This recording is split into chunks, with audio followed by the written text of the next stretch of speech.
অনেকদিন পর নিজেকে নিয়ে কিছু কথা লিখলাম। ধ্বংসের দিকে তাকিয়ে মুচকি হাসি দেওয়া অদ্ভুত মানুষ আমি। হয়তো আমি পাগল, হয়তো অনুভূতির ভিতরে কোন এক গভীর অতল দুঃখ বাসা বেঁধেছে। তবুও নিজেকে জোর করে হাসাতে শিখে গেছি। যেদিন ভেতরটা একবারে ভেঙে গিয়েছিল, সেদিনও বাইরে থেকে এক চিলতে হাসি মুখে নিয়ে সবার সামনে দাঁড়িয়েছিলাম। কষ্টগুলোকে আমি বন্ধু বানিয়েছি, একাকিত্বকে আপন করে নিয়েছি।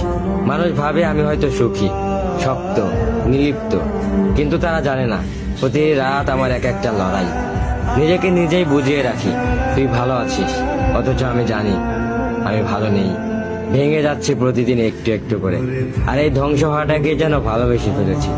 আমি সেই মানুষ যে হার মানার আগে হাসে, কারণ জানি কান্না দেখিয়ে লাভ নেই। পৃথিবী শুধু শক্তদের মনে রাখে, দুর্বলদের নয়। তাই আমি অদ্ভুত, আমি অনুভূতির আগুনে পুড়ে যাওয়া নীরব যোদ্ধা।